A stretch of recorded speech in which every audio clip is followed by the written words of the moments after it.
The Lightning Fast Fantasy Football Podcast, sponsored by the Lockdown Defense Sports Network, is our weekly show dedicated to elite advice in standard leagues, PPR, and dynasty leagues. We are not guaranteeing you will win anything by our advice, but if you do, we want our cut. Enjoy the show.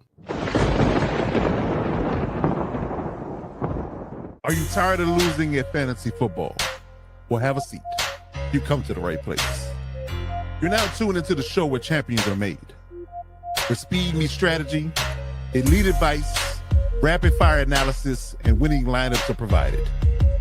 It all happens faster than Tyreek Hill's 40 time. So strap in. Let's dominate your draft, crush your matchups, and take a ride all the way to that fantasy goal right here on the Lightning Fast Fantasy Football Podcast. Let's go.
To all my heavy hitters and lockdown defenders, welcome to the Lightning Fast Fantasy Football Podcast. I'm your host, Coach Defense, alongside the real AG Alex Givens. It is playoff time, ladies and gentlemen. Are you ready? In the words of Triple H and DX, are you ready? We are getting ready. It's time to do it. It's put up a shut up time. It is win or go home. It is time to get busy, man. The real AG Alex Givens, good sir. How you doing out there? Give us the tally, man. Out of all the leagues you're in, man, how many playoffs did you make? Hey, I knew you'd be asking. Yes. I'm doing pretty good, man. Playoff time finally here. As you alluded to, I was in 9 leagues this year, made it in 7. So that's not a bad percentage we'll at take all. that. One ugly blemish on my face maybe is I know we'll get into it here shortly, but Right. One of our sponsored shows. Right. I had to fall on the sword. We can't have both hosts making it to the playoffs. It doesn't look good for optics. So someone had to be down. Oh, are you trying to say that if we both make it, there's a hint or smidgen, maybe a little collusion if we make it? Hey, not me, but others, others may. Okay, okay, fair enough. I'm with it. Okay. Well, I mean, if I had to be the sacrificial lamb to make it, I'm okay with it. Yeah, hey, I figured he wouldn't be too upset with my plan, but no, not at all. I'm a team player.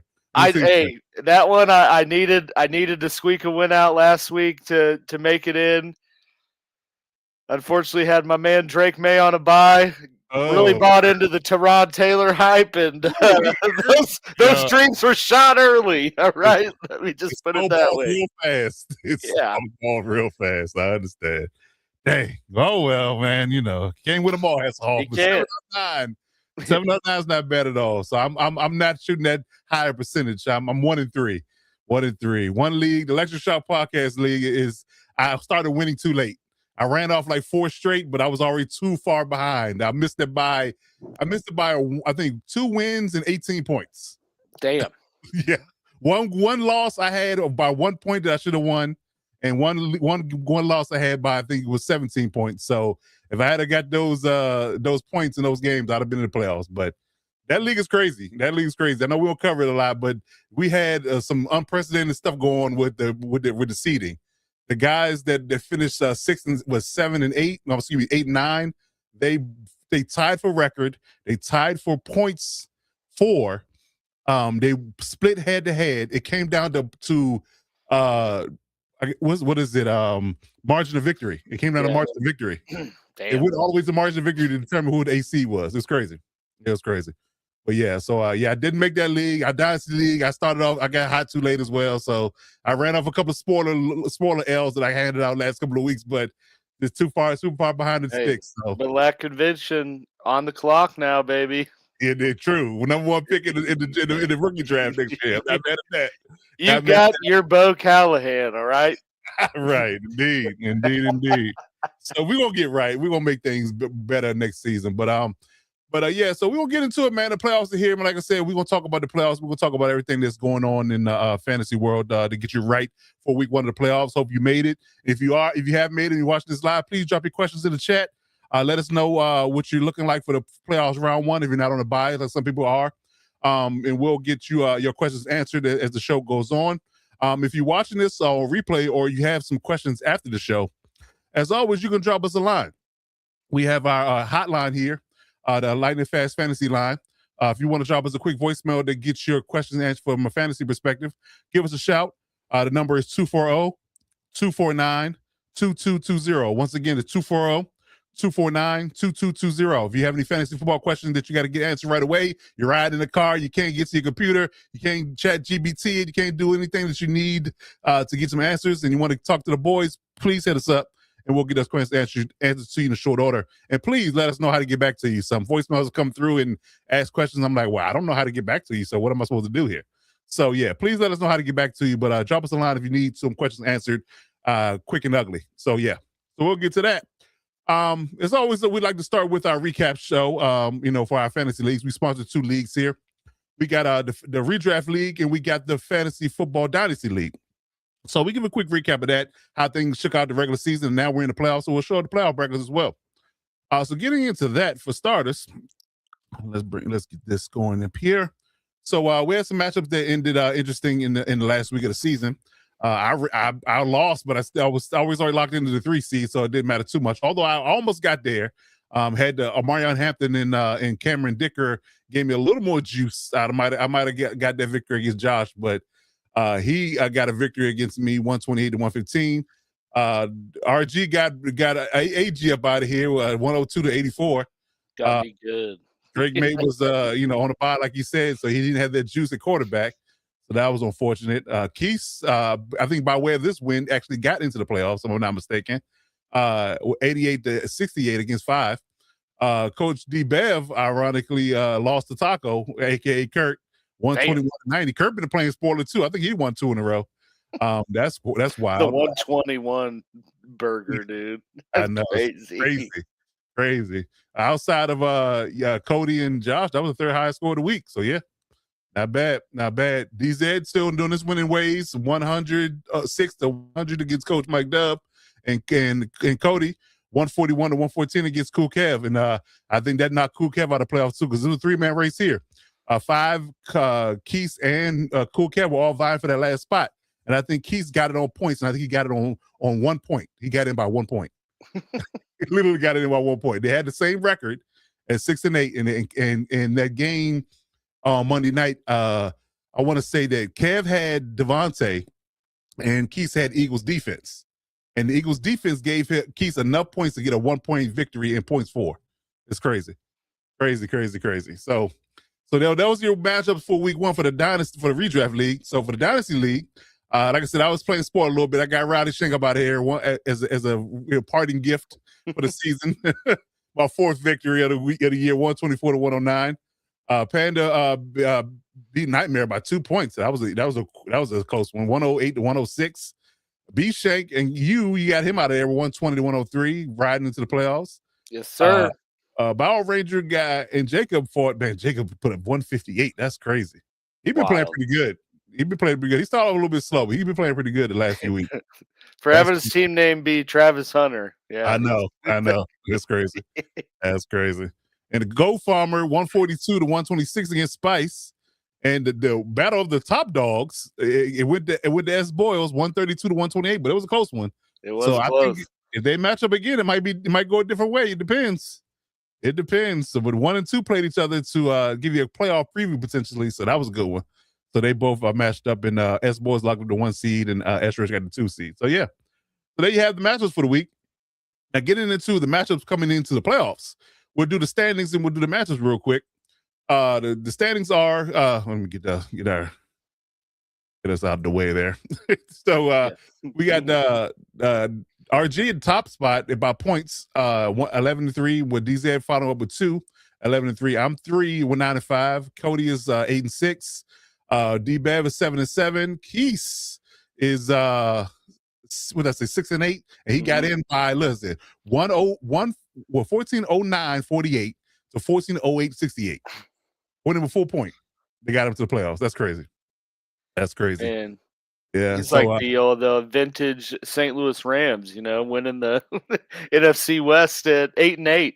you're right. That part. Exactly. Exactly. So yeah, so Josh barely missed the playoffs along with 5. They both were 6-8, and Cool Cat was 6-8 as well. You've at 10 with 5-9. Coach Mike Dell 5-9, and Kurt with 4-10. Funny, me and Kirk had the same record in different leagues. That's Look at my points against though, man. Just tragic. I Little know. poo emoji by it. Just terrible. I know. And it's crazy because I think I'm second in points by like a couple of points. I think RG got me by 12, like 12 points in points for. Yeah, I had the 5th most points scored in the league. Most points against. Damn, just not my year. Yeah, I'm saying. So yeah, that was rough. Yeah, that was rough. I can't even lie about that. That was rough. But yeah, so those are the final standings for the year. Here are the matchups for week 1 of the playoffs. So we got let me see here. Let's do this way. So we got RG and DZ with buys. Cody and D-Bev match up, and myself and Keith play in round 1. The winners to play RG and DZ in round 2. So those are your matchups for playoffs for week 1 of the redraft league. And get into the Dynasty League. Like I said, this is the final standings. I talked about S Boys been at the top. So we got him at the top, S Rich at S Boys at the top with 12-2, S Rich at the second spot with 10-4, Travis with Jacob at 8-6, we got Panda with 8-6, we got you at 8-6, we got Go Farmer 7-7, Drew Deli 8, B Shank 6-8, 5-9 with Nightmare, Roddy Shank, and B Spice, and me following up the rear, pausing if needed, with 4-10. So yeah, man. Yeah, it was like I said, it just started winning too late, man. I had to finally get my team together, or injuries and all that and whatnot. Just I got a slow start. Got to start quicker. But yeah, we'll be back next year. But here's the playoff matchups for the week. So we got the S Boys and S Rich with buys. So we got Panda against Alex. Look like a projected sneaky good matchup there. And the Go Farmer and Jacob, that's a really sneaky matchup. Look at that, 143 to 142. Yeah. That's gonna be tight. It's gonna be a spicy week 1 of the playoffs here. That's a fact. I really need JJ McCarthy to show up, and that's saying a lot. That's your flex. That's my super flex, man. So right. You didn't spend no fab on Phillip Rivers? Not in this league. Nope, okay. I did that in the other one. Okay, because I had Daniel Jones. So my 3 QBs in that one going into the year were Jordan Love, Daniel Jones, and Michael Penix. So wow, you lost. I'm hurting in that one. So I need Phillip Rivers to play. That's crazy. So yeah, we'll wish you the best on that. So those are the dynasty matchups. So of course we'll come back next week to review with the standings and what the outcome were for week 1 of the playoffs. But good matchups, man. Good season so far, man. Shout out to everybody that's been in the league, that's been holding it down and competing all year, man. And good luck to everybody in the playoffs, unless you're playing me, and that goes for you, Keith. You know you're my man, but I got to take you down. You're out there. Yeah, right. Right. All right. So let's get into top performers of the week 14. So let's talk about who performed well and who likely got some people in the playoffs this week. So it was an interesting performance here. Some unknown names, some unsung heroes here. Of course, at the top of the list, Josh Allen. He's doing Josh Allen-like things, carrying the team on his back. I don't know how far that's going to take them. But for right now, from fantasy perspective, keep riding the horse until the horse can't run no more. 37.8. Shador Sanders coming through with 34.5 in the epic game against the Titans. Joe Burrow doing Joe Burrow-like things, 25.4. Sam Darnold finally getting back on a good list because he's been on bad list for quite some time. 23-3. Another reason why I got started, late, and he cost me about 2 games, I want to say, with his ugly 4-pick performances. That cost me a couple of matchups. So thinking about if I had been in the 6-7 win ring, I'd have been good in the Dynasty League, but I'm not going to cry with spilled milk. So, yeah, you got that. You got Sam Darnold with 23-3. You got Matt Stafford around out of the top 5 with 23-2. Jahmyr Gibbs doing Jahmyr Gibbs things as well, 33.5. So that's not abnormal. Tony Pollard got on the list this week. This might be his first time on the list all year. Yeah, it is 28.1. So he balled out. And Blake Corum, we used to seeing Kyron Williams on this list and not Blake Corum. So we got Blake Corum on this list this week, 25.6. Travis Etienne, 27. I hope that continues because I got him in our redraft league in the playoffs. Need that. And RJ Harvey, 19 as well from Denver. So he's balling out and looking like he's rounding out to RB1 for that team with J.K. Dobbins being out for the year. So shout out to them. So, yeah, those are your running backs and quarterbacks for the week. Alice, what is wide receivers and tight ends looking like?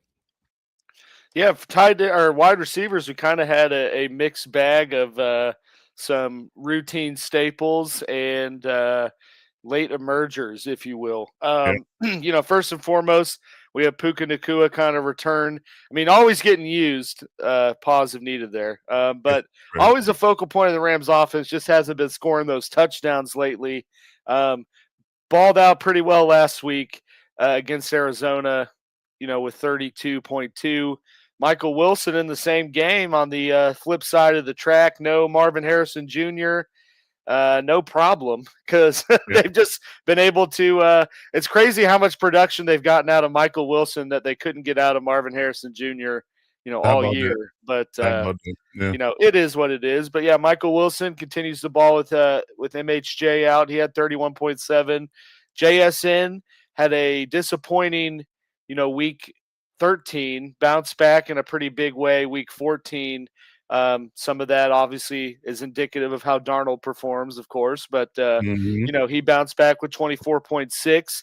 T. Higgins was kind of in that concussion limbo for a minute, cleared to play and is back in that, but he had 24.2 in that game for Cincy. And then Christian Watson, who I did put in my perfect lineup, Coach. Noted, been heating up at the right time and continuing to produce. He had 22.9 for Green Bay. And then, for our tight ends, tight ends was definitely all over the place of like no one – who the hell is going to score? We don't know. But yeah, first and foremost, we had Harold Fannin Jr. had a pretty promising rookie year. Continued to build off that once Shador took over. I mean, Fannin's had unreal numbers since Shador's been QB, just from a target perspective and production. But he had 21.4. Mike Gesicki, Joe Burrow back in the mix. He had a pretty big game against Buffalo with 17.6. Josh Oliver, of all people. Yeah, right. Hawkinson did get a touchdown, but Oliver was the lead dog with 15.4. Right. Dawson Knox, Kincaid was back in the mix, but I think they were easing him back. Yeah. So continued to use the old dog a little bit if they needed to. With Dawson Knox, he had 14.3. And then Brock Bowers, in just what was an abysmal game for the Raiders. Brutal. Maybe somewhat abysmal proof, I guess, in terms of his team doing bad, because he still had 12.6, but he's certainly not on the unreal tear he was on last year, which is unfortunate. But he continues to ball, here and there throughout the year. Yeah. Maybe one day we should do a what if segment on what if happens if these players were actually on good teams. Because, man, we're wasting away Brock Bowers' youth here. Because being on the Raiders for 2 years it's been painful. It's been painful. And if I'm him, I'm looking at my contract like, moment this is up, I'm out of here. Yeah, right. Like trade me. Right. Get out of here. Imagine, he had any competent quarterback, he'd be balling for real. He'd be out of here. He'd be definitely be tight end one every week. We would just be counting 2 through 5. For sure. For sure. Because he gets it done. All right, so let's forward over to the defenses and the kickers. So we got Seattle doing Seattle things. I told y'all early on in the season, if you've been watching us every week, I said Seattle's defense is probably the best fantasy football defense in the league, and they're showing it every week.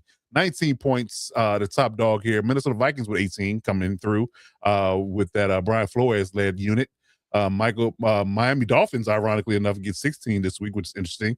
And this is a laugher here. The Eagles and the Chargers both got 13 and 12 and 4 and 5, and they just had a defensive battle of picks and fumbles and you name it. Some in the same play. You're right, exactly. Exactly. You're right. So yeah, it was just comical, in its own right. But yeah, 13 and 12 for the Eagles and the Chargers in that slobber knocker on Monday night. So yeah, those are your top five there. Kickers, and I argue that NFC and AFC, these are the best kickers in both conferences. Brandon Aubrey and Cameron Dicker, they just get it done. You kick from anywhere, highly accurate. Just you get it past the 40 and it's money. Yeah, I definitely feel like that. And I hope I don't jinx them because I got Cameron Dicker in my redraft league. But yeah, seriously, right now they get it done. 23 points for Brandon Aubrey, 20 for Cameron Dicker. Jake Elliott was 17 as well in that same game as a kick fest in the Chargers Eagles game. Jake Bates was 16. He's doing pretty good as well. And Jason Myers been consistent all year as well for the Seahawks with 14. So yeah, those are your kickers and defense this week. So hopefully those guys were in your lineup and they got you a victory and got you riding high into round one of the playoffs. But some guys that did get you wins, some guys didn't. It might be some guys that just stunk it up for you, and you might be sitting on the couch wondering what happened, right? Some guys that just make you want to say, "You're killing me, Smalls." You're killing me, Smalls. And some people have the bags on their head because they didn't make the playoffs because these guys let them down. Screw the pooch, if you will. So who was the worst performance for week 14? Let's talk about them. So ironically enough, this list is not normally, laid with these names to start. I mean, Geno Smith, yes, and Kirk Cousins, maybe. But to have Patrick Mahomes, Jalen Hurts, and Jaden Daniel on this list is crazy. Wild. Especially in week 14. Normally they're riding high and flowing well, and they're doing big things at this point in time, but not this week. So Geno had 9 points, Patrick had 8.3, Kurt had 4.5, Jalen Hurts had 4.4, and Jaden Daniels had 3.7. And he came out the game towards the end because he got banged up again. So, and again, probably won't see him this week. So yeah, it's a rough week for those quarterbacks and those teams, including me, because again, Patrick let me down, and that would probably his normal performance would have got me a victory against Josh this week. So, but again, it wouldn't matter because I was locked into 3. I wasn't getting any higher than that. But yeah, I need you to step it up, Patrick, the next 3 weeks if we want to get it ranked. I need him to do that too. Now for your own one fantasy, but just for my own personal sanity as well.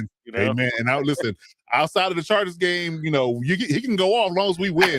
Yeah. But, outside of that, I'm still on the Patrick Mahomes train. I need y'all to play good. So yeah, he can go off as long as we win. Right. That is what his fantasy has turned fandoms into, because I do that about every game. I'm like, I need this guy to have like a few catches and maybe a touchdown, but that's it. Then they can lose. Hey, listen, I don't give a shit from a Chargers defense perspective. I don't have the Chargers defense, so I'm good. Right? Yeah, he can throw 30 up on the Chargers defense as long as we win.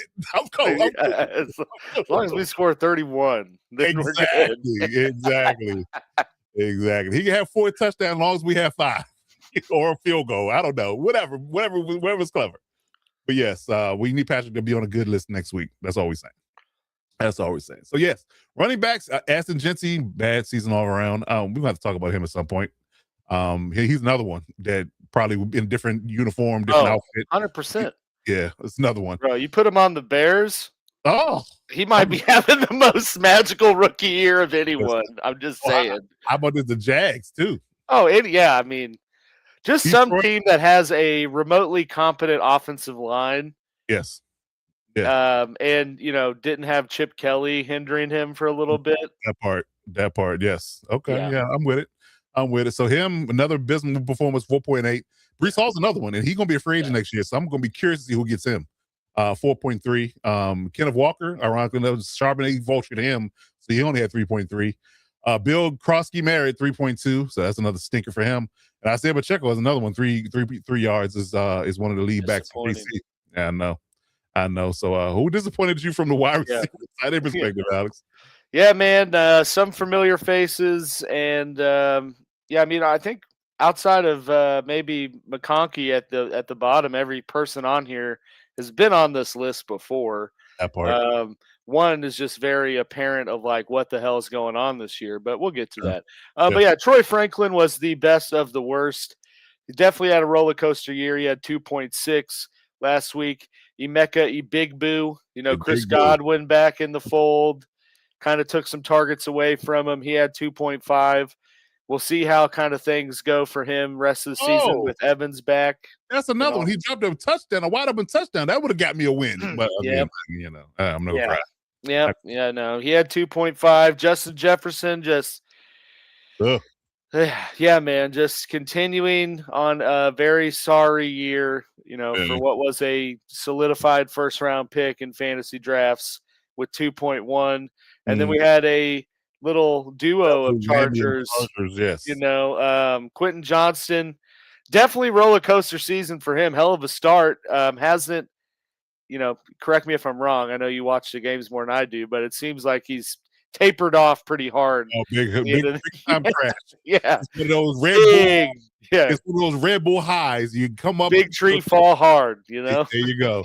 you get up to the real peak of your performance and you just crash out on sugar.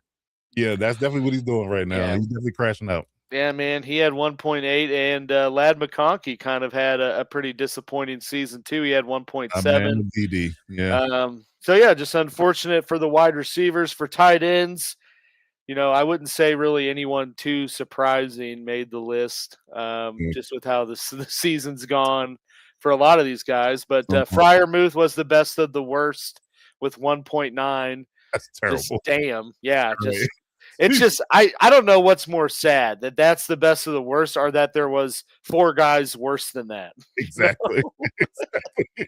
From a fan, I mean, hell, we're talking. I mean, most of these we get from like a half PPR scoring, right? Or so it's like, dog. I mean, hell, you catch a ball, that's half. That's like 50% of these points here. Right. It's like you got 3 passes for no yards. It's crazy. Wild. But so Freiermuth, man, he was best of the worst, 1.9. Evan Ingram, just disappointing year in Denver all around. He's had 1.8. Mark Ingram's disappointing year all around. He's had 1.4. Travis Kelce, disappointing. Yeah. Mark Andrews. Yeah, you said Mark Ingram. I was like, oh, my bad. Well, I said Evan Ingram, Mark Andrews. Boom. Either way, disappointing as hell. Travis Kelce, disappointing as hell. He had 1.3, and Aronde Gatson, who was surprising as hell at one point, and now is disappointing as hell with 1.2. Talk about it. Preach, preacher. Yeah, unfortunately. It's, again, another crash out because he started off good. Everybody was hot on the waiver wire after him, and he was good for a few weeks, and he's crashing out as well. But I think part of that is indicative of the fact that the O-line is just abysmally bad. Oh, yeah. And people are figuring it out. It was like, look, they can't run the ball at a high clip, and when they can't protect them either. So it's just rough. It's a rough go. But we have to figure it out. But yeah, bad all around. Yeah. It's a lot of AFC. Actually, all of my AFC tight ends, as a matter of fact. Damn. Yeah. About that. Yeah. All right. So the bad or the worst of the defensive kickers this week is another, bad batch. Indianapolis Colts with 1. Crazy. Just see 1 on your scoreboard. It's just disheartening. Then see 0 from the Ravens and the Falcons is another problem. Then you get a -1, but from the Cowboys and the Lions game, which is crazy. And then they've been balling out the last few weeks, and then -4 from the Cardinals. They just play from behind in general, so you kind of typically expect that. And actually seeing somebody pick up the Cardinals defense, I'm like, what are you doing? Like, it's not going to help you at all, sir. Yeah, I don't know. Whatever. It's for the matchup. Right. Yeah. Okay. It's all about the matchup, man. And then when they're down 40, you were wondering why. Yeah. Right. Yeah. So the kicker is Andre Smeet, whatever his name is, from Cleveland. He had 5 points. Harrison Butker with 4. I know. Evan McPherson with 4, Nick Folk with 4, and then Brandon McManus with 4. So it was a bad week for some kickers, but I think KC and Cincy were probably the in Green Bay kicker. Ironically, is the shaking my heads on this list because they typically put up points. So and Bucker missed one, so that part too. Yeah, he's missed 8 this year. I don't know, man. Are we looking at a new kicker next year? I mean, 100%. Yeah, he's been slumming He's the lately. most expensive kicker in the league, and he's not the best kicker in the league. So That can't be. quick. That's an easy chop block decision right there, right, dude. exactly. Save that money. You're done. Yeah, you're out We of got too much management. We need to fluff the top, you know? I'm not mad. I'm not mad. So yeah, you gotta definitely figure that out. Man, get one of these soccer style kickers named Ray Fickle in college. You know, he'll do good for you. Yeah. But yeah, so those are your bad or worst of the kicking and defenses for the week. So yeah, well, hopefully you'll have this repeat performance next week in the playoffs. So we can say that. All right, so get into our rolling segment, replacements and roster moves for injury updates and roster moves. So who is on the block for injuries, and who are you going to be needing to replace them with this week in regards to the injuries and how they're going to shake out? So it's interesting injury here. The quarterback list got a little long on Yeah, I'll say. Yeah, got a little longer in the tooth this week. So Jaden Daniels, top of the list. He got re-injured his arm, and they actually said today, later in the evening, he's going to be out this week. So Mariota's going to start again. Justin Herbert had a precautionary X-ray on his left hand, non-throwing. Technically listed as questionable, but I think he's going to be all right as far as playing is concerned. Just as a quick note of that. Daniel Jones tore his Achilles. Shame in that space. I really feel bad for the guy, but he is out for the season as well. So if anybody had any Daniel Jones, to your point, Alex, any Daniel Jones owners, so be prepared to replace him. Geno Smith was questionable with a shoulder. Now he ruled him out, so he's going to be out completely. Tyrod Taylor is looking real iffy. Him and Justin Fields are looking real iffy for this week as well. So they might start their third guy, Brady Cook. Baby. Yeah, so he didn't do good when he was out there. Let's put it that way. But right, so it's a shame, man. Because think about if they had your boy Jordan Travis, if he hadn't retired suddenly, they would have been all right. It'd have been all right, but yeah, unfortunately, man. But yeah, so Tyrod Taylor and Justin Fields are going to be out likely this week. It's not looking good, according to what Aaron Glenn said. And then Riley Leonard, the backup to the backup, because Anthony Richards is on IR still with an orbital bone fracture. So Riley Leonard got banged up in the game. He had to come in for Daniel Jones, and he's questionable with a knee. And there is 50-50 on him. I think he did practice full today. He did. But he did. He saw that 44-year-old grandpa come in, was like, ain't no way in hell I'm ruining my chance for this. But again, shoot my knee up, doc. It's like Varsity Blues, Right. You don't want it. You don't want the needle, but what you going to do, right? So, yeah, that's problematic because, again, what you're going to do in that space, because Phillip Rivers is in the building. Said he's going to practice squad yet, not on the active roster, but he did practice today. So, and he was out there slinging it like a 44-year-old man would. Oh, the vintage sidearm, arm, whatever it is. It's his. It's his. Nobody throws the ball like Phillip Rivers. So, yeah. So we got Rod Leonard on the questionable list, but we'll see how that goes. They decide whether or not Phillip or Riley will give him a better chance. But Riley's up against it because that's what Daniel Jones did. He played on the injury and ended up hurting himself fully. So that's really a risk reward thing that you have. So do you want to risk having no quarterbacks but Phillip Rivers after this week? That's a question you got to ask yourself. But we'll see if who plays. So keep your mind and eyes peeled for who starts between Riley Leonard and Phillip Rivers. And time out real quick, but correct me if I'm wrong or if you know, but isn't Anthony Richardson on the IR from hurting himself during pregame with an exercise band? Oh, let's talk about it. Yeah, isn't that why he's on the IR? Let's talk about it. Let's talk about that pregame in general. So he got hurt. Somebody busted him in his face, and he broke his orbital bone. And he's been on the IR since like week 6. That's one. And the same pregame, Tradarius Ward got concussion somehow. He got a concussion somehow, and he's out for 4 weeks on IR in a concussion. And then guess what? The moment he comes back, he's out again with a concussion this week. So, oh my gosh, dude. I think that's like his 3rd or 4th concussion this year. So he might not play again this year, just to be honest. So, and Sauce Gardner is hurt. So they just in the world of hurt, period. It's just bad over there. It's just bad. I don't know. Rest in peace, Jim Irsay, but I don't know who cast a spell on him before he died because they don't have any luck at all. It's bad. It's bad. I saw a meme, kind of off topic, but I saw a meme today that said, Man, I can't wait to watch the scene in the in the dramatized movie where Ursay's daughter, played by Sandra Bullock, comes in the room and says, "What about Philip Rivers? Get him." That's funny. Yeah, that's funny. Well, you better make it soon because Sandra's getting old. He Right. don't spring chicken no more, so make it quick. Yeah, but that's a good one. That's definitely a good one. And she would fit that role too. That's funny. Yeah. That was funny. She fits the bill. That's for sure. So yeah. So those are your injured quarterbacks for the week. Crazy. And running backs. This is actually not that long for a change, but it's still a thing. So we got Trey Benson, who we talked about earlier in the day about how he opened up his practice window. He had 21 days to come back. He didn't practice much, and his 21-day window ran out. It didn't activate him off IR, and he's done for the season now. So there's no return for Trey Benson in Arizona. That's crazy. That's crazy. So Alex and I both think he might have had a setback in practice because that's just a malpractice to be a professional doctor and say that you don't understand the severity of his injury and you say he's ready to be lifted off IR and he really wasn't. So I would argue that he must have had a setback. That's my take on it. But that's still crazy that he was supposed to practice for 3 weeks, didn't practice at all, and then when you come time to activate him in the last ditch effort, he can't do it. It's crazy. Right. It's crazy. So he's on IR. Then Alvin Kamara's still banged up with his knee. Devin Neal's been doing mop-up duty for him, so he's still questionable. Same Cardinals team, and Mari DeMarcado is questionable with an ankle. So he's 50-50 to play. The Giants come back off bye, and Tyrone Tracy was on the injury report last week and this week with a hip, so he's still questionable. Devon Achane with a rib injury. They said they held him out as precaution. He could have came back in the game, but McDaniel wanted to hold him out, and Jalen Wright was balling, so he's like, we don't need you to come back in the game, so he should be okay.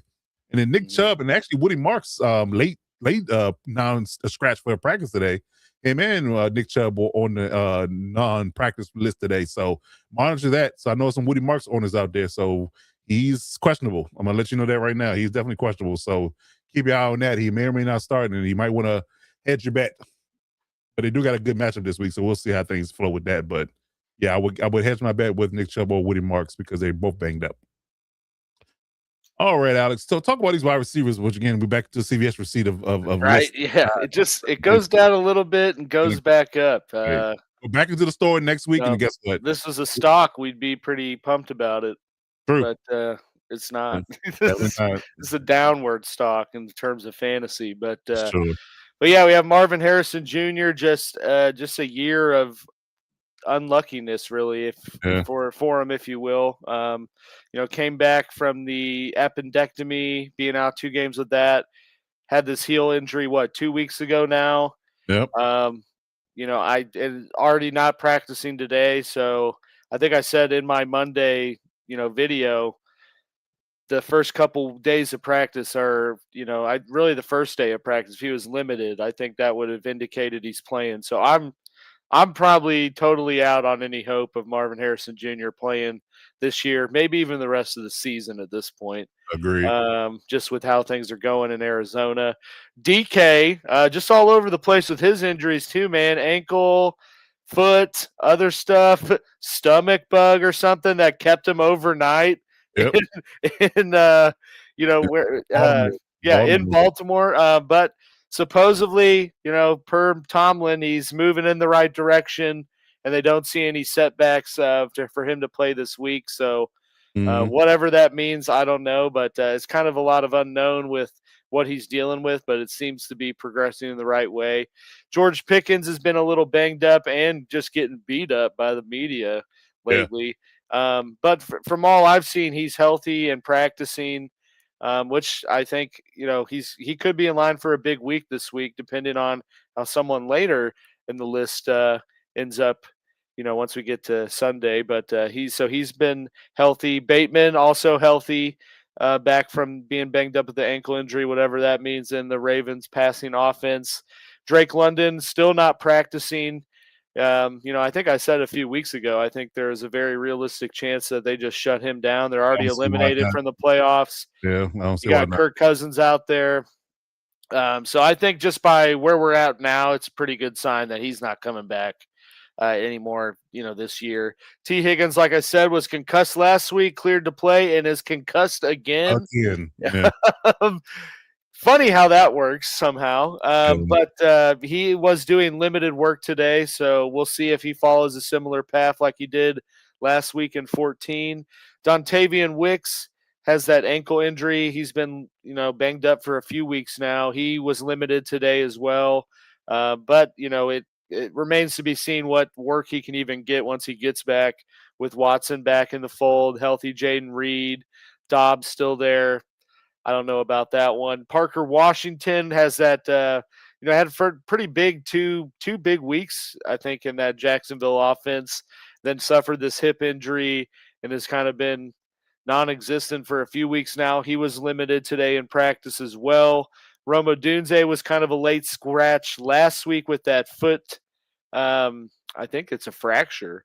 Non-displaced fracture, which it is. You're right. really nothing you could do with that other than just wear a boot and suck it up and tape it, I guess. But yeah, he was a late today in practice, so we'll see, what his status will be as the week goes on. CeeDee Lamb, the big one, the big fish, the trophy fish, if you will. Right. So it's kind of a big deal. Yeah, he had that concussion in the Thursday night game. Was limited in practice today, so I think given the timing of when he got the concussion, they kind of have that mini bye, if you will, from playing Thursday. I don't see any issues, at least right now, with the news we have that he's not playing this week, especially with the Cowboys in the playoff hunt and all that. I mean, and the fact that he's limited already now, looking good for him. Alec Pierce is healthy, but to what end? Because who's going to be throwing the ball? I think the Alec Pierce hype has left the station at this point. It's definitely left the building. Yes. Yeah, and if you're on that train, a mile down the track, the bridge is not finished. So, do with that info what you can there. But yeah, and then one late ad I did know, Coach, your boy Lad McConkey was limited today with a foot injury. So I don't know if you can shed any light. Has that kind of been a few weeks things he's been dealing with, or is that new? I think it's just a late season. I'm just banged up, resting type of deal. Because I think they were just trying to give him some extra rest. Because Keenan Allen and a few other guys sat out practice for rest today, and okay, so I think it was just a rest thing. I think he'll be back at practice tomorrow because him and Quentin Johnson have been coming in and out of the injury report with just minor nicks and bruises and things of that nature, but didn't hinder him from playing at all. Okay, fair enough. All right, good stuff. So to round out the tight ends, not a long list, but definitely some notable names here. Yeah. So we got Zach Ertz with the Commanders, who ironically with a gruesome knee injury towards ACL, he's out for the season. Kyle Pitts, although he's on the list, he's not been doing much anyway. But he's on the list with a knee being questionable. That offense just decimated. The only person the guy really left is Bijan. Cade Otton, I think he's doubtful now. I think they said he might not play at all. In the Buccaneers game. Interesting enough, they get Mike Evans back, but they lose Cade Otton. Just weird. David Njoku with a knee. I think he hurt himself after catching a touchdown in the Browns game, so he's questionable with a knee. And Michael Mayer's been on an injury report for a couple of weeks now with his knee, 2 or 3 weeks now at least. He's been questionable every week, but he's been playing. So actually, not lie, he was a late scratch last week. He was a late scratch not playing. So keep that in mind if he has a second tight end usage from him. So be on the lookout for that. But he did not play last week. But yet again, it'd be interesting too to see how that goes because I think Kenny Pickett's going to play for Geno. Yeah. So what's he going to do? Yeah, right. Block. Right. So we'll see. But let me ask you this though, Coach. Do you think we have seen the end of Zach Ertz? Yes. Yeah. Unfortunately, yes. Well, I think was this his last year? Or did he announce that? He doesn't really strike me as the type of guy to announce that, But I think he came back for the express purpose because they the Commanders were ascending and Jaden was looking like looking like he was it.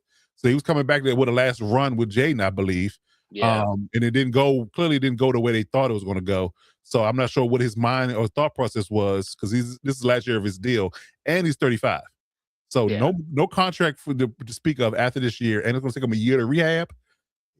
Coming back at like 36 and a half, 37, it's not not likely. I don't think. I No. don't think he's made his money. He got his championship. I think it's time to go just hang it up. But it sucks to have to go out that way. It really does. Yeah. Yeah. I mean, you feel bad for him in the manner he went out, but yeah, I agree. Yeah. Like, I think that was kind of the end. Yeah, I You think that know. was writing on the wall. Yeah. It might be, the higher power telling him it's time to sit down, that kind of thing. So we'll see. But yeah, just wait. It's a horrible way to go out. Horrible way to go out. But yeah, so those are your tight ends that are banged up this week. So who are we gonna replace these guys with? Let's talk about it. There's some quarterbacks or running backs, wide receivers, and tight ends that you can grab in your fantasy leagues on the waiver wire, hopefully this week, and fill these voids. So ironically enough, to much of my chagrin, I had to put JJ McCarthy on this list because you only rostered in 27% of this Yeah. roster space in fantasy football at this moment. I think, did you have JJ McCarthy on one of your teams? Yeah, in our dynasty, yeah. Yeah. He's my So yeah. super flex, but yeah, I also put him on our sleepers because he is playing the Cowboys defense. So Yeah. So if that's there's any week to look like a remotely decent QB in the NFL, it's against the Cowboys defense. So them on the Titans. Them on the Titans. Yeah, I yeah, agree. Yeah. Okay, so CJ Stroud's another one. He's picking up his play. He's rostering 58% of the league, so he's a grab that you can get in their matchup this week. And Shador Sanders, who's only rostered in 11% of leagues, which is crazy to say. Honesty and respect, so only rostered 11%. He's been started for a few weeks, and he's been named the starter for the entire season. So for the next 3 weeks, you can count on him playing. So that's a good quick nugget of information that might be able to be useful for you. So he's available. For running backs, Blake Corum, who's only rostered in 35% of leagues, like he's getting more and more work with that true share and combo backfield with him and Kyron Williams.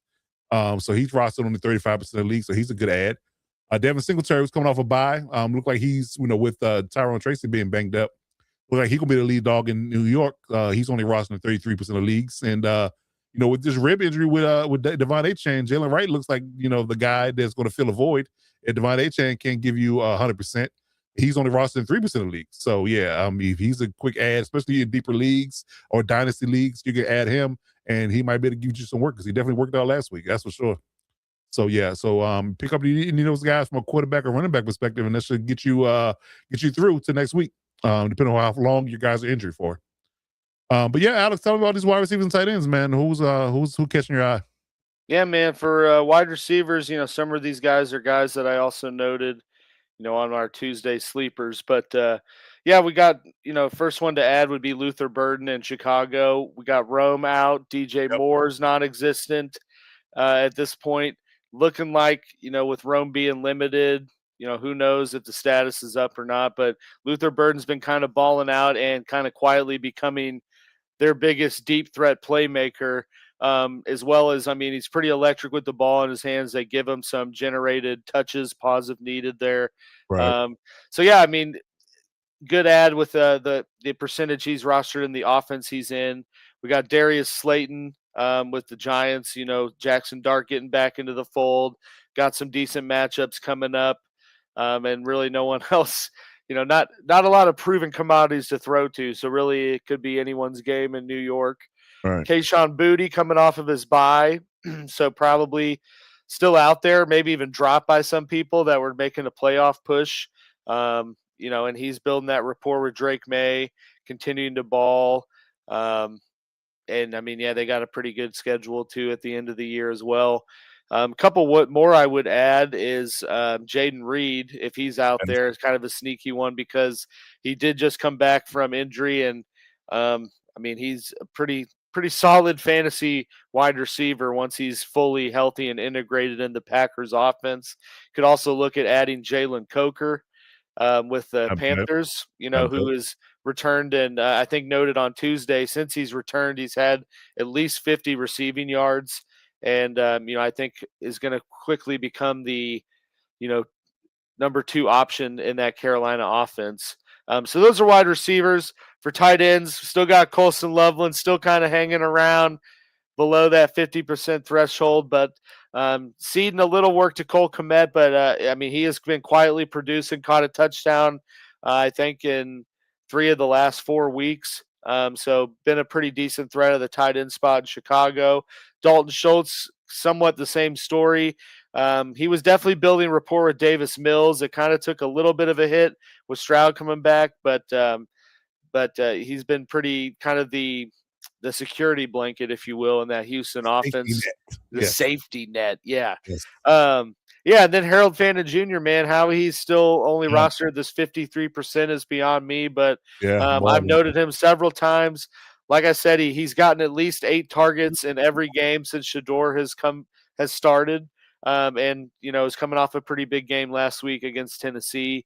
And I think with Shador and the type of QB that he is, the type of thrower that he is, Fannon's in for a pretty good rest of the season, in my opinion. I agree. I try to make a play in one of our leagues. I ain't gonna say who I try to trade with, but I was pressed. I sent several trades for that guy because I saw the writing on the wall and they wouldn't budge. So, but yeah, I definitely see it, and it's definitely panning out because Harold Fandon definitely out here balling. That's for sure. All right, so those are your replacements for the week. So hopefully those guys can fill a void for you and get you some points in that fantasy playoff matchup for round 1. Yeah, so we'll see how things flow down the road. But speaking of the playoffs, let's talk about it in its entirety. So on the screen here is a list of every playoff matchup in its entirety. How week 15 through 17 is going to shake out. This is the AFC side. This is a quick overview of who they're going to face from week 15, 16, and 17, round 1, 2, and 3 of the playoffs. So if you need to pause this, in certain time in the replay and take a screenshot so you have it for reference, please do so. That is the AFC side. And this is the NFC side, who's going to face who in the next 3 weeks. So take note of that, so you can know who you guys facing and who your match is going to look like. But as a quick rehash from a couple of weeks ago in our segment, here's our best and brightest. We think we have the best fantasy matchups throughout the playoffs. We think that Houston's got cake matchups. We got Tampa Bay having good matchups. The Eagles, the Cardinals, the Giants, and the 49ers. So if you have any players on any of those teams or their defenses, I think they're going to have some good matchups for you coming through the next 3 weeks. So, pick up players or add players or put players in your roster that are on these teams. And I think you have some good success. So look out for that. So we just want to rehash that real quick before we move on to the next topic. But yeah, we feel good about these 6 teams. So if you have players on these teams or waiver wire ads that can get you some of these guys on these teams, I think you'll be in good shape. That's for sure. I mean, outside of Woody Mouse being a little bit banged up, he's a good one. Jaden Higgins, of course, Nico Collins, obviously. Mike Evans coming back. I saw in one of my leagues, I'm gonna say which one because I don't want to be a snitch too bad, but Mike Evans was actually somebody dropped him. So he was on the waiver at a couple of mine, man. I was like, what? Right. So yeah, he's coming back this week. For sure. So just a quick note for those listening. So yeah. So that's a good ad. Saquon Barkley, that probably only safe bet. Him, AJ Brown, only safe bet for the Eagles with that offense. But the defense is balling. Cardinals, Michael Wilson, of all people, might be a good ad in that space. And Jacoby Brissett, a lot of garbage time. Flex, Bam Knight, yeah. The Giants, Wan'Dale Robinson, Darius Slayton, Theo Johnson, Jackson Dart. We talked about the running back, Devin Singletary. So yeah, him. 49ers, of course, CMC, Brock Purdy, Kittle for sure. Juwan Jennings. Yeah, those are all good ads. So yeah, and their defense. So yeah. So if you have any of those guys, I think you have a pretty good run at these playoffs. But getting into the playoffs and getting into the meat and potatoes of it, we're going to talk about what we love and we hate for fantasy football matchups this week.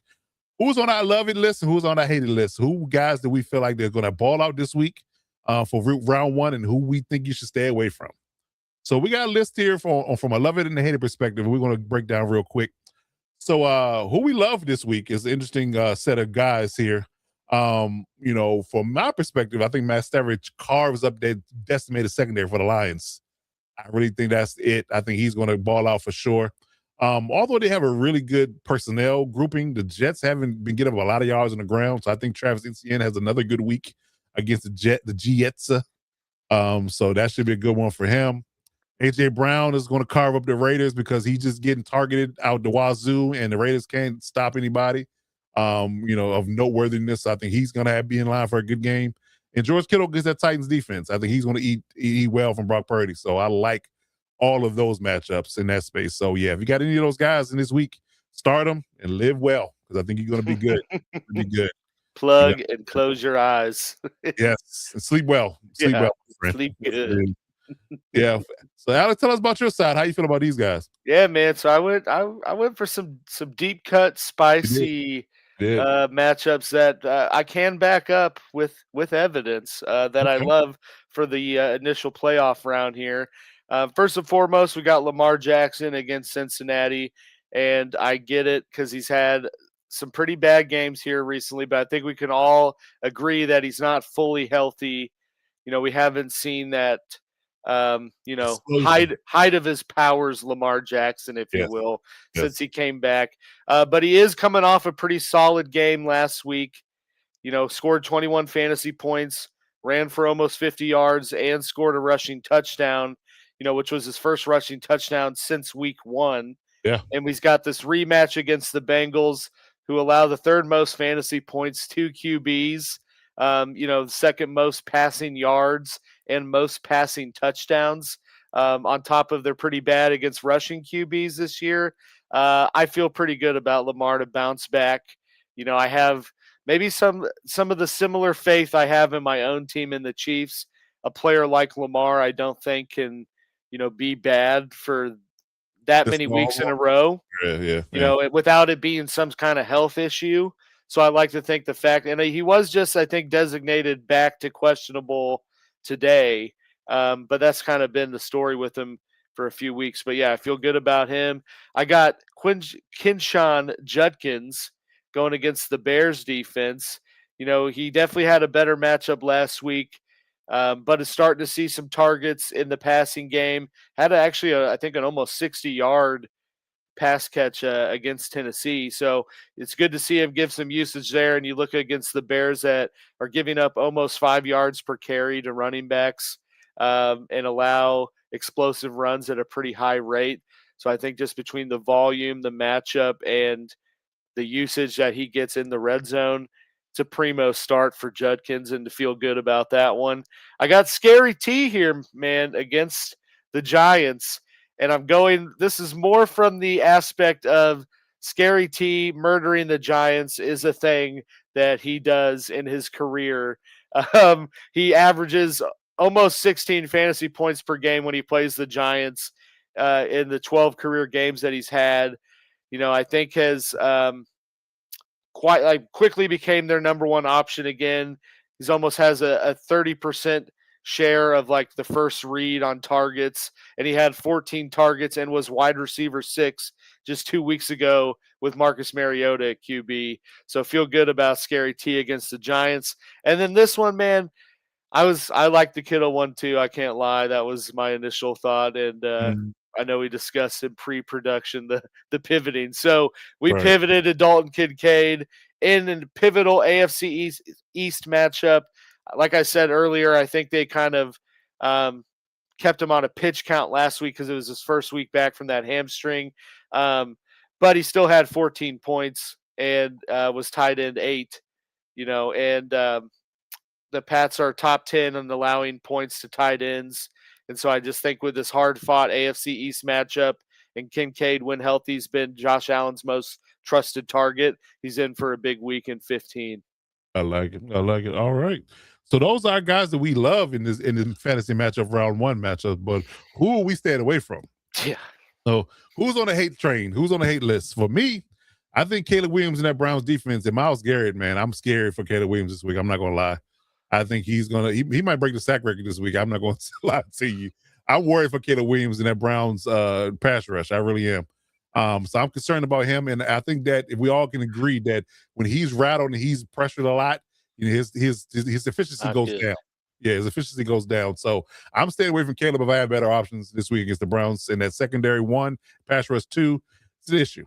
It's an issue. The Jonathan Taylor going against the Seahawks defense, I got an issue with that because I think they're all just going to load up to try to stop him like they've been doing for the last several weeks because they just don't trust their quarterback situation. It'll either be Riley Leonard or off the couch Phillip Rivers. So, yeah, I would say that Jonathan Taylor's going to have a rough sledding against that Seahawks defense starters.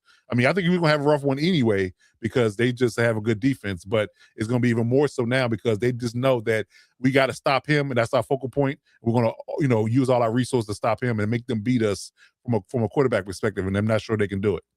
And then another one, Lad McConkey, again, going against the Chiefs. I'm not sure about that one either.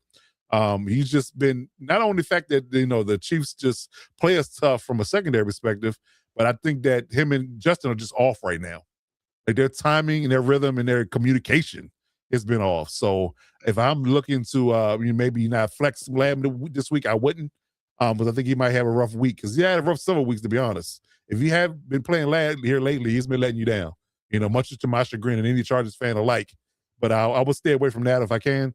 And Trey McBride against the Texans don't give up any yards to tight ends, like none. Like it's crazy to see how many yards they do not give up for tight ends. So and I think that they're going to really, be at the premium of pressuring Jacoby Brissett, who's a pocket passer. He's not running a lot. He's going to be a quote unquote statue to Dale Hunter and Will Anderson, and the secondary just covers well. Jalen Petrie, and Al Shire and all those guys just cover tight ends well. So I'm not sure Trey McBride, is going to be getting a lot of love this week. So I would stay away from that if I can. In my personal opinion. But yeah, Alex, I like some of your picks here then because I definitely agree with a few. And I'll tell you why in a minute, but I'm going to let you, intro it, of course, and I'll tell you what I think about a couple of these guys. Yeah, man. First and foremost, I got Jordan Love going against the Denver Broncos. I don't think it takes a rocket scientist to see why I hate that matchup. Yeah. I'll get it. Jordan Love's been on a pretty good tear. He has had 7 touchdowns across the last 2 weeks, but he still is throwing for pretty low yardage. So, if this even is a term for quarterbacks, he's a very touchdown-dependent fantasy quarterback. He's not going to go out there and get a whole throw 300-plus yards every game. He just hasn't done that. Then you couple that with the fact that he's facing an elite pass rushing unit, a Broncos defense that gives the 3rd fewest passing touchdowns up this year and the 6th fewest points to QBs. Like, staying away from that one. Like, I hear you. No more with that. Yeah. Then for running back, I got Kenneth Walker the third going against the Colts. I guess the flip side of yours, without even realizing it. But it's kind of a twofold thing with me with Walker. He's had some decent weeks, and it's been seemingly playing the lead role over these last couple weeks, but he's still sharing a pretty good amount of the workload with Charbonnet. He's been held to single-digit fantasy points in 6 of the last 9 games, and the Colts have been pretty tough against the run, for what they have defensively. So I'm staying away from Kenneth Walker. This one might be the low-hanging fruit a little bit. But Michael Pittman with the Colts going against Seattle, with that QB situation, it's already tough sledding enough with who they're playing in the Seattle Seahawks defense. They've allowed the 4th fewest yards to wide receivers and are giving up a less than 50% or 50 passer rating to opposing QBs. So if it's Riley Leonard or Phillip Rivers, it don't matter. They're going to be seeing ghosts. They're going to be getting drilled. And I don't feel good about trusting Pittman in that matchup with just who is going to be throwing the ball. And then the last one, man, kind of like you were talking about with McConkey, I'm going with Aronde Gadsden in case people are still holding on to some hope and looking at other tight end options and just aren't sure. Let me help you out because Gaston, he's failed. Like I said, he had a hot start, failed to score double-digit points in 4 straight games.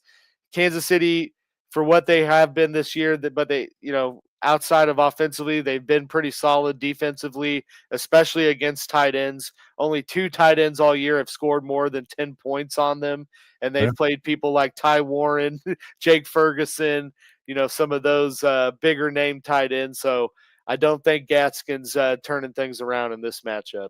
Yeah, I like it. And that Jordan Love thing gave me pause because the secondary's healthy, and I had to choose between him and Mahomes. Like I said at the top of the show, I'll just be comfortable with Mahomes going off on the Chargers defense, and we still win the game. I'm okay with it.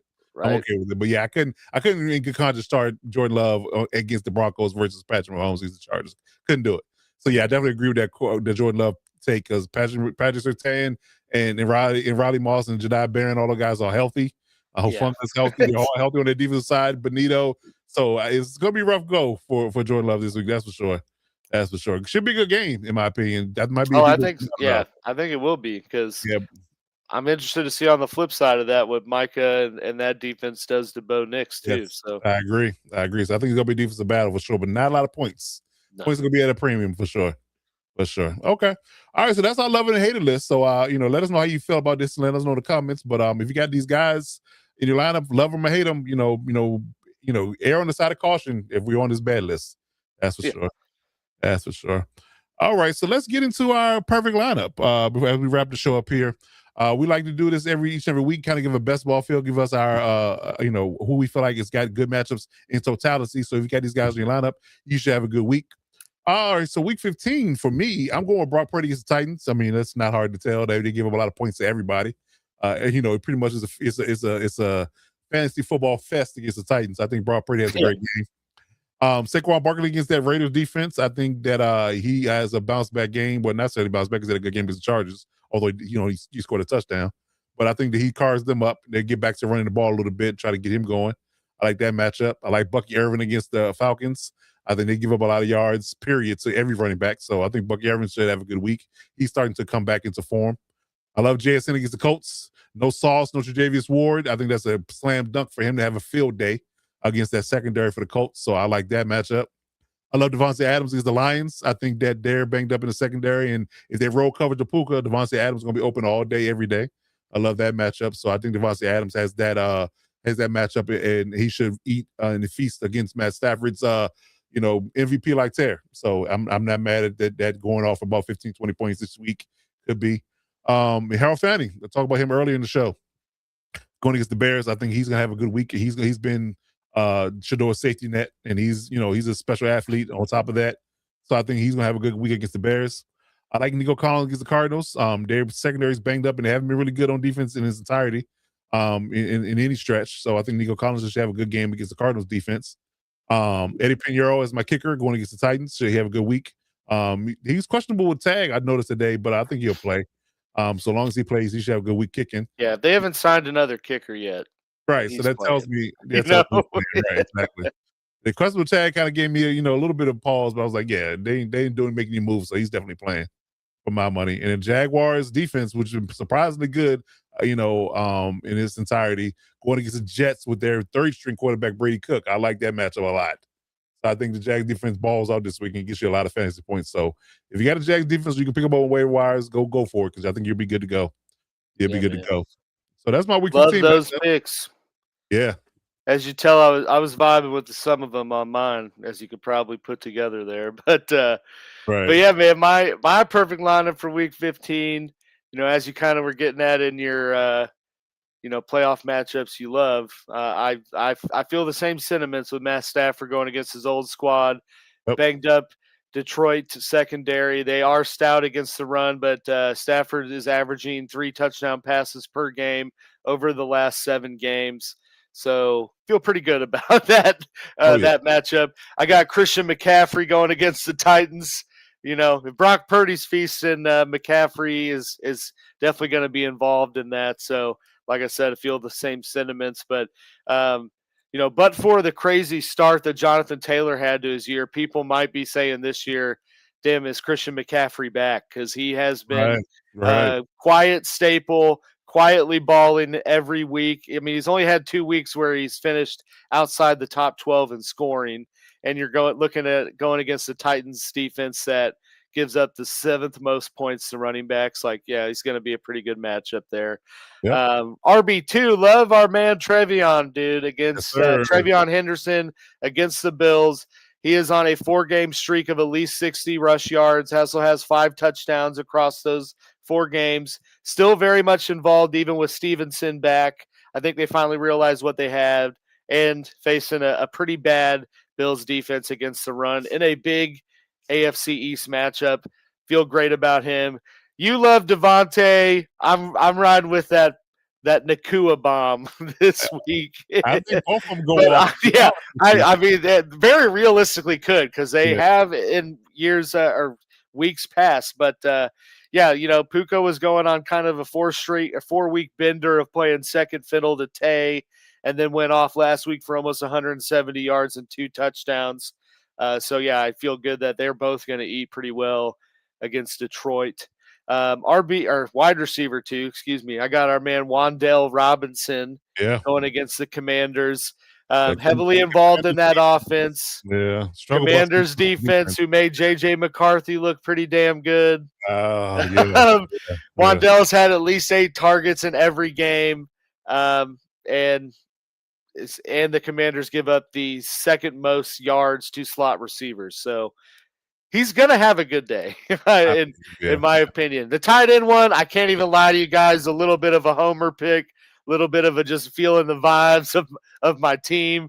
But I put Travis Kelce against the Chargers. One, because it is a must-win game for the Kansas City Chiefs. So I think that they do pull out all the stops because, quite frankly, they have to if they want to stay relevant this year.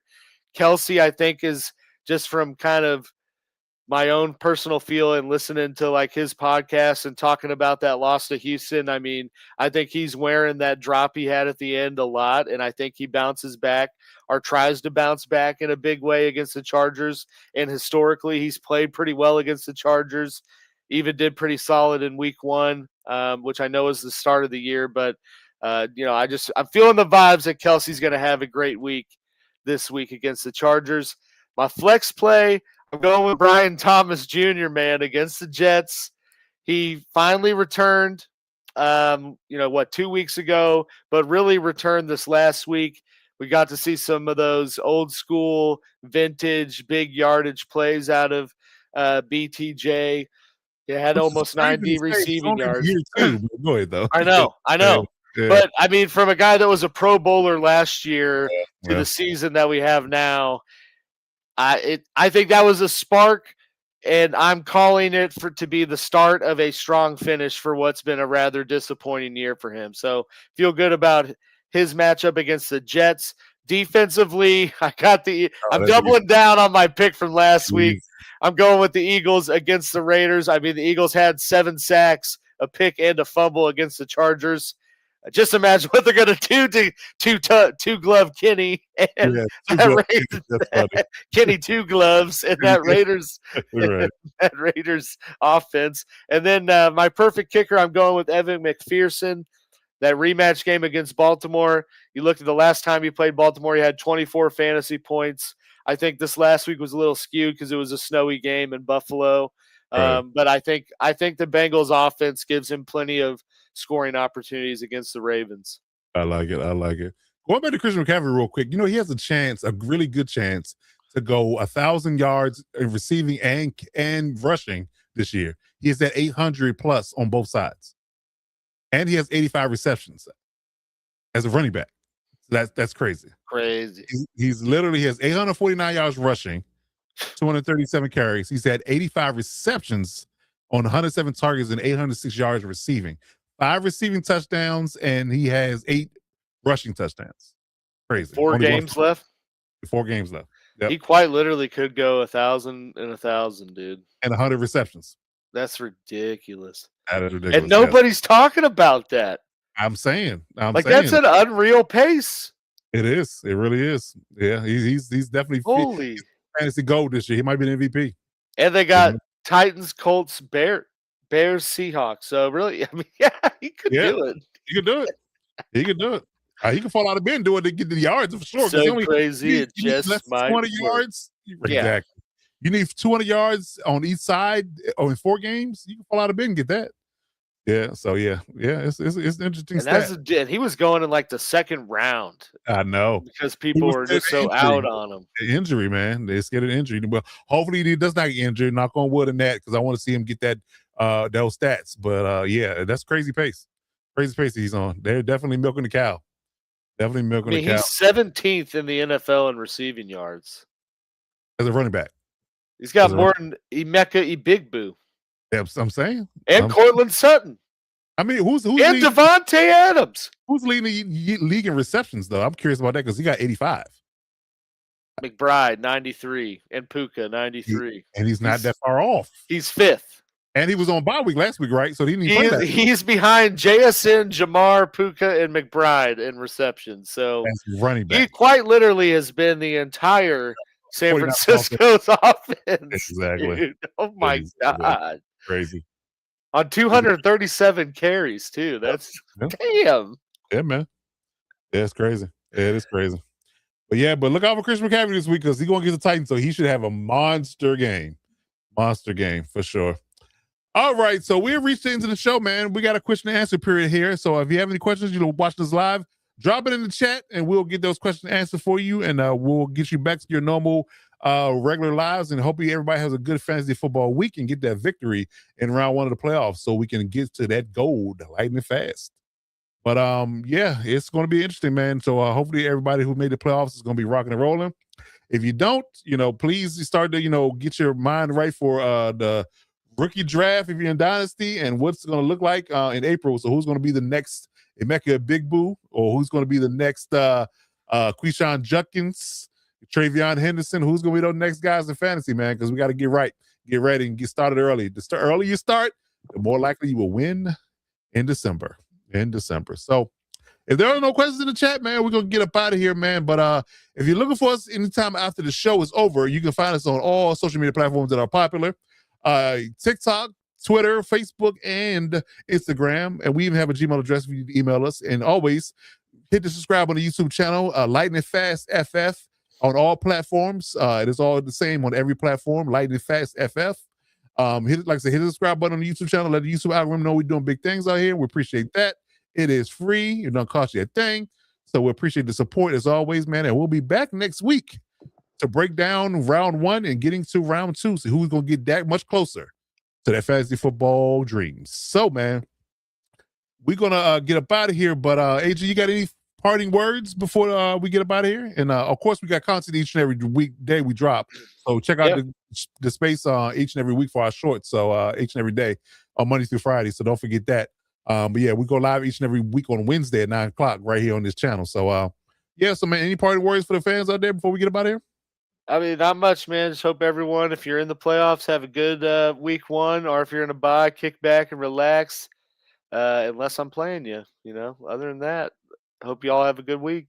And there it is. All right, man. That's gonna do it for us. So in the meantime, between time, I'm Coach Defense. That is the real AG Alex Givens. Until next week, we'll see you when we see you. Step up and lock it down.